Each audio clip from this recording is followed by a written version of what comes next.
এই কেকটা খেতে গেলে অনেক দাম, বিশ্বাস করেন। মানে এই কেকের জন্য অনেকে হচ্ছে কিনে খেতে পারে না, এত দারুণ মজাদার হয়েছে আজকের এই হাতের রেসিপিটা। আমি ফার্স্ট ট্রাই করেছি। হ্যালো এভরিওয়ান, ব্লগার সাল কন্টেন্ট থেকে কবিতা। আজকে আপনাদের এই ড্রিম কেকটার সহজ উপায় আপনাদের দেখেছি। এখানে মাফিন কেক আমি 10টা নিয়েছি, চকলেট ড্রাই কেক নিয়েছি, আর হুইপ ক্রিম নিয়েছি। আপনারা হচ্ছে গিয়ে যে কোনো ব্র্যান্ডের নিয়ে নিতে পারেন। আমি হচ্ছে আমার মতো একটা ব্র্যান্ড নিয়েছি, আপনারা চাইলে যে কোনো একটা হুইপ ক্রিম নিয়ে নিতে পারেন। এখন চলেন, আর চিনিগুলো কিন্তু হচ্ছে গুঁড়া করে নিয়েছে ব্লেন্ডারের মধ্যে। চিনির পরিমাণটা একটু আপনারা আপনাদের পছন্দ অনুযায়ী দেওয়ার চেষ্টা করবেন। আমি এখানে একটু কমে দিয়েছি, কারণ ক্রিমের মধ্যে হচ্ছে গিয়ে একটু মিষ্টি থাকে। তো এখানে একটা বড় একটা বল নিয়ে নিয়েছি। এখন বলটার মধ্যে দেখেন সুন্দর করে আমি ক্রিমগুলো কিন্তু এখানে মেপে গেলে আমাদের যে চায়ের কাপ আছে ওই চায়ের কাপের 3 কাপ হবে ওরকম অনুযায়ী আমি নিয়ে নিয়েছি। দেখেন আমি বিট ছাড়া আমি এই খুন্তি দিয়ে ডালঘুটনি দিয়ে কিভাবে একটা সুন্দর একটা মসৃণ হচ্ছে গিয়ে ক্রিম তৈরি করব, আপনারা শুধু একটু দেখতে থাকেন আর অবাক হয়ে যাবেন এটা কেমনে পসিবল। হ্যাঁ, একটু সময় ধৈর্য সহকারে নিয়ে আপনারা এটা তৈরি করুন। দেখেন এই যে কাজ করছে, দেখছেন একটু পরিমাণে পড়ছে, একটু পরে না, একটু লড়েও না, চড়েও না। এইটাই কিন্তু সহজ টেকনিক, সহজ উপায়। আর এখন মিষ্টির জন্য হালকা একটু পরিমাণে চিনি যেটা গুঁড়ো করা ওইটা এটার সাথে দিয়ে দিলাম। এখন সুন্দরভাবে কি এটাকে মিক্সড করে নিতে হবে। দেখেন আমি এই ডাল ঘুটনি দিয়ে সুন্দরভাবে মিক্সড করে নিচ্ছি। অবশ্যই কিন্তু আপনারা এটা ট্রাই করবেন, কারণ এত দামি কিনে খেতে যাবেন কেন, সহজ উপায় রেসিপিটা আজকে দেখিয়ে দিতেছি। একবার হলো বাসায় ট্রাই করবেন। আর এখানে আপনাদের একটা টিপস দিই, সেটা হচ্ছে কি আপনাদের যদি এই ক্রিমটা না থাকে তাহলে আপনারা কি করবেন, মিষ্টির যে ছানাগুলা ওই ছানা আর ভ্যানিলা এসেন্সের যে কাপ যে আইসক্রিমগুলো থাকে ওগুলা দিবেন, করে একটা ক্রিম তৈরি করে নিতে পারেন। এখন কেকগুলোকে সুন্দরভাবে আমি ভেঙে নিচ্ছি। দেখেন কত সুন্দরভাবে এরকম গুঁড়া টাইপে করে নিয়েছি। এরকম ওয়ান টাইমে বাটি আপনাদের সবার ঘরে আছে, আমার ঘরেও আছে, আপনাদের ঘরে আছে।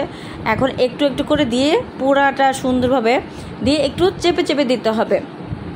সুন্দরভাবে কি চেপে না দিলে না এটা বসবে না। তো এটাকে আমি 3 লেয়ারে কিন্তু ভাগ করেছি। তো এভাবে সুন্দর করে এক লেয়ার সুন্দরভাবে ক্রিমটা দিয়ে দিলাম। এখন আমি আমার পছন্দ অনুযায়ী যাতে পুরোটা ক্রিম ভরে অনুযায়ী একটু সাবধানতাভাবে কাজ করবেন, দেখবেন ভালো লাগবে। একটু সময় নিয়ে ধৈর্য সহকারে এইভাবে করে পুরাটা এইভাবে করে আস্তে আস্তে করে পুরো ক্রিমটাকে দেওয়ার পরে সুন্দর একটা সেট হয়ে গেছে। দেখেন পরে সেকেন্ড লেয়ারটা কিন্তু সেম একই প্রসেসিংয়ে দিয়ে আস্তে আস্তে হাত দিয়ে ট্যাপ করে নেবেন। এভাবে করে দেখেন পুরাটা কীভাবে, আমি কিন্তু সম্পূর্ণটা আজকে টিপস সহকারে দেখিয়ে দিচ্ছি। এইভাবে করে দেওয়ার পরে আবার হাত দিয়ে কিন্তু আস্তে আস্তে করে ট্যাপ করে বসিয়ে ক্রিমটা কিন্তু দিয়ে দিতে হবে। এই ক্রিমটাকে সুন্দরভাবে, এখন আপনাকে আমি একটা কথা বলি, এখানে এটা হচ্ছে আপনারা চামিজের সাহায্যে পুরো ক্রিমটা মিক্সড করে দিবেন, তাহলে কি চামিজের সাহায্যে দিলে না ভালোভাবে বসে। আমি যেটা দেখলাম এইভাবে করে আস্তে আস্তে করে দিবেন আর সুন্দরভাবে করে বসে যাবে। দেখেন কত সুন্দরভাবে বসে গিয়েছে। আমার দ্বিতীয় লেয়ার কিন্তু হয়ে গেছে অলরেডি, দ্বিতীয় লেয়ারটা কিন্তু অলরেডি হয়ে গিয়েছে।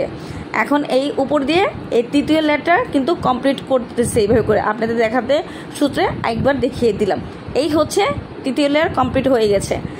এই যে দেখেন পুরোটা দেখুন একটু কষ্ট করে, এইভাবে করে আমি উপর থেকে দেখিয়ে দিলাম। দেখেন আমার সম্পূর্ণ মনে হয় আজকে বেশি একটা খরচ দেয় নাই, কমই খরচ গেছে। এই চকলেটগুলো হচ্ছে কি আমরা দোকানে কেনা পাই, তো নিয়ে আসছি। এখানে বাটার নিয়ে নিয়েছি। বাটারটা নিলে হবে কি একটু ফ্লেভারটা ভালো লাগে। আর যদি আপনাদের কাছে বাটার না থাকে অবশ্যই সয়াবিন তেলটা নিয়ে নেবেন। তো আমি বাটারটা হতে 2 টেবিল চামচ নিয়ে নিয়েছি। বাটারটা 2 টেবিল চামচ নিয়ে দেখেন এখন একটু পরিমাণ হাতের সাহায্যে একটু লাড়া দিয়ে নিতে হবে। আগে থেকে চুলার মধ্যে একটা কড়ার মধ্যে পানি দিয়ে দিয়েছি, গরম পানি। এখন এটা কি চকলেট তৈরি করে নিব সুন্দরভাবে, কিন্তু একটু সাবধানতায় এই কাজটা করতে হবে। হাতে যাতে সেকা না লাগে, ওদিক দিয়ে খেয়াল রাখবেন। দেখবেন আমি দেখেন কতটা কষ্ট, মানে একটু সময় নিয়ে এই কাজগুলো করতে হচ্ছে, কি ভালোভাবে যে কাজটা করছি বিশ্বাস করেন। তো দেখেন চকলেট গার্নিশটা কিন্তু হয়ে গিয়েছে। তো যারা যারা আমার ইউটিউব চ্যানেলটা সাবস্ক্রাইব করেছেন তাদের জন্য প্রাণ ঢালা ভালোবাসা হলো। যারা এখন পর্যন্ত সাবস্ক্রাইব করেন না অবশ্যই সাবস্ক্রাইব করে পাশে থাকা বেল বাটনটা প্রেস করে দেবেন, যাতে নতুন নতুন ভিডিও আপনাদের সামনে নোটিফিকেশন দ্রুত চলে যায়। এখন চকলেটের যে গানাশটা উপরে দিয়ে ভালো করে ঢেলে দিলাম, একদম সম্পূর্ণটা পুরোটা ঢেলে দিবেন, একটু পরিমাণে যাতে না থাকে। আবার বলেন না যে ছেঁকে ছেঁকে নিয়ে আসবো, না, কোনো দরকার নেই, যতটুক যায় অতটুক। এটা কিন্তু গরম অবস্থার সাথে সাথে ঢালতে হবে, ঠান্ডা অবস্থায় কিন্তু ঢালা যাবে না। তো কি করবেন, একটা চামচের সাহায্যে এইভাবে করে পুরোটা ছড়িয়ে দিবেন, বা একটু ঘুরিয়ে ঘুরিয়ে বাটিটা ঘুরিয়ে ঘুরিয়ে ঘুরিয়ে ঘুরিয়ে দেওয়ার চেষ্টা করবেন। তাহলে কিন্তু আপনার সুন্দর একটা গানাশটা উপরে চকলেট যে গানাশটা ফিক্সড হয়ে গেলো। এটার আপনারা কমপক্ষে হলেও 3 ঘন্টা ডিপ ফ্রিজে রাখার চেষ্টা করবেন, কমপক্ষে হলেও, আর নয়তো 1 ঘন্টা হলেও ডিপ ফ্রিজে রাখবেন। কারণ চকলেটের যে গানাশটা ওটা সেট হতে, তারপর হচ্ছে যে নিচে যে ক্রিমগুলো ওগুলো সেট হইতে একটু সময় লাগে। তো একটু সৌন্দর্যের জন্য উপর আমি কোকো পাউডারটা দিয়ে দিয়েছি, এটা অপশনাল, আপনারা চাইলেও দিতে পারেন, না চাইলেও দিতে পারবেন। বিশ্বাস করেন একবার হলো ট্রাই করবেন, তারপর হচ্ছে আমার কমেন্ট বক্সে এসে বলবেন যে আপা আদৌ সত্য নাকি মিথ্যা, যা মজা হয়েছে যা বলার বাহিরে। তো পরবর্তী ভিডিওর জন্য অপেক্ষা থাকেন, আজকের জন্য আল্লাহ হাফেজ।